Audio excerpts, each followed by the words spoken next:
It is 11 o'clock at night. You are on your fourth attempt. You have fed her, you have rocked her, you have walked the hallway 17 times in the dark with her head on your shoulder, and the exact moment, you feel her body go heavy and you think, okay, finally, this is it. You lower her into the crib and her eyes fly open and she screams. And you stand there in the dark, completely alone, completely exhausted, wondering what you are doing wrong, wondering why something this natural, something every human being on the planet has to do, feels this impossible, wondering how much longer you can keep doing this before something in you just breaks. If that is where you are right now, I need you to stay with me, because what I am about to share with you is not a sleep training method. It is not controlled crying. It is not a schedule somebody invented in 1987 and turned into a best-selling book. It is a bedtime routine that Japanese mothers have been using for generations, quietly, without drama, without a single night of leaving their baby alone in the dark to cry it out. And it works. It works because it does not fight your baby's nature. It works with it. Before I walk you through the routine itself, I need you to understand one thing, because without this, nothing else will make sense. In Japan, the goal of bedtime is not to get the baby to sleep. Read that again. The goal of bedtime in Japan is to prepare the baby's nervous system for sleep. That distinction sounds small.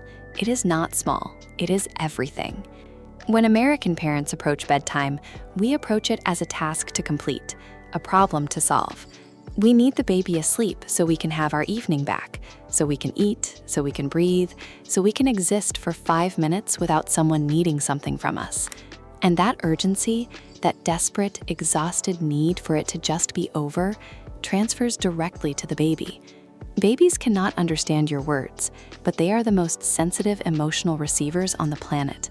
They feel everything in your body, the tension in your arms when you pick them up, the shallow breathing in your chest when you lower them down, the millisecond of holding your breath as you back away from the crib. They feel all of it, and it tells them one thing: something is wrong. This is not safe. Stay alert. Japanese mothers know this, so the entire bedtime routine is designed around one goal: not sleep, but safety. Make the baby feel so completely, deeply, physically safe that sleep becomes the only natural response. That is the philosophy. Now, here is exactly how it works. The first step happens 90 minutes before you want your baby asleep, and it has nothing to do with the baby. It has to do with you. Japanese parenting philosophy, rooted in a concept called ma, which roughly translates to intentional pause, says that a mother cannot give calm to a baby she does not first have herself. So 90 minutes before bedtime, you begin lowering the energy of your entire home. You dim the lights, not just in the nursery, in the whole house. You lower the volume of everything. Television off or very quiet. Voices softer. Movement slower. You stop rushing. You stop multitasking. You put the phone down. This is not about perfection. It is about signal. You are sending a signal to your baby's brain and to your own nervous system that the pace of the day is changing, that what comes next is rest. American homes at 8 p.m. are still in full daytime mode: bright lights, loud screens, busy energy, quick movements. Then we suddenly expect a baby to transition from all of that stimulation into deep, peaceful sleep. That is like running a sprint and then trying to fall asleep the moment you cross the finish line.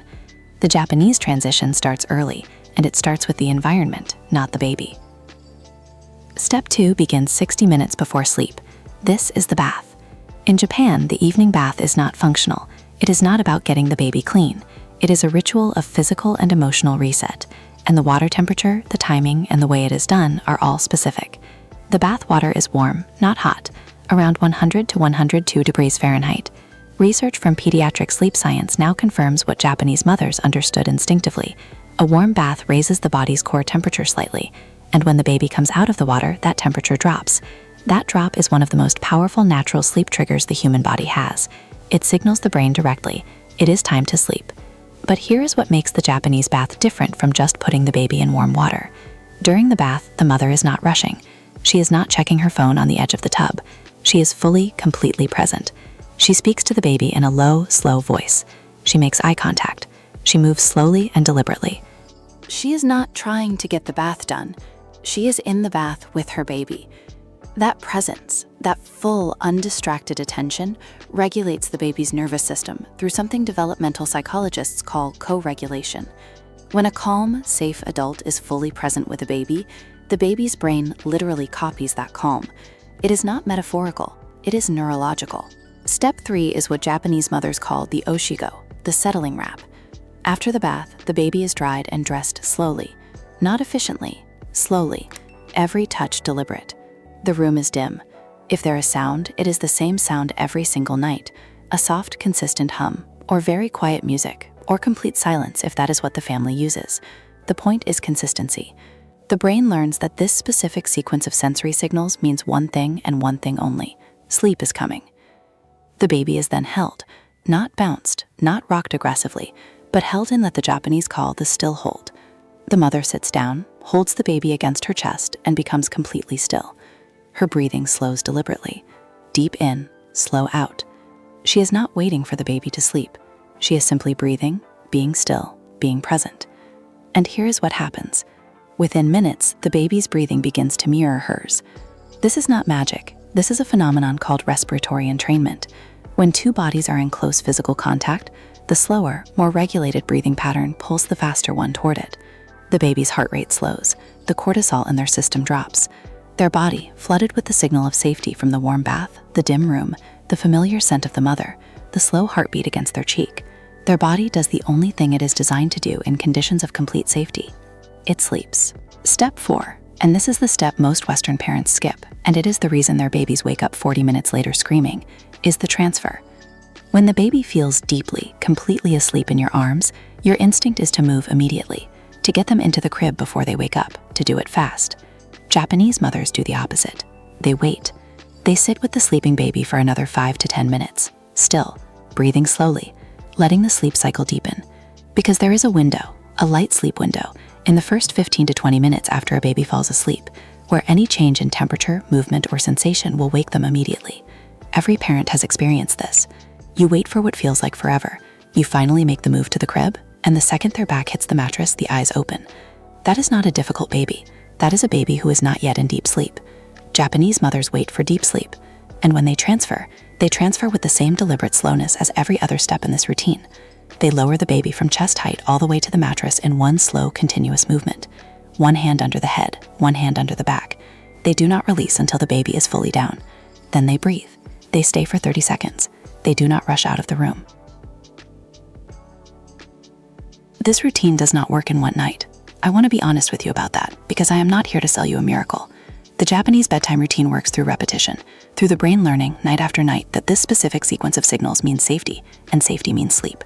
Most parents who commit to this routine consistently report a significant change within 5 to 7 nights. Not perfection, a change. Longer stretches, easier transfers, less fighting. And within 3 to 4 weeks, something shifts. The routine itself becomes the trigger. The moment the lights go down and the bath begins, the baby's brain starts preparing for sleep, before the bath is even over, before the holding begins. Because the brain has learned the pattern. And a brain that knows what comes next, a brain that feels safe enough to stop anticipating danger, is a brain that can finally rest. You did not come to this video because you are failing. You came because you are exhausted and you love your baby and you are looking for something that actually works, something that feels right, not just something that gets results. The Japanese bedtime routine gives you both. Try it tonight. Dim the lights early, run the bath warm, hold your baby and breathe slowly, wait for the deep sleep, transfer with intention, and then do it again tomorrow night and the night after. You will not be doing it alone. Japanese mothers have been doing this exact thing, in the same quiet, patient, unhurried way, for hundreds of years, and their babies sleep. Hit subscribe and turn on notifications, because next week we are going into the Japanese morning routine for babies, the practice that sets the entire day up for calm.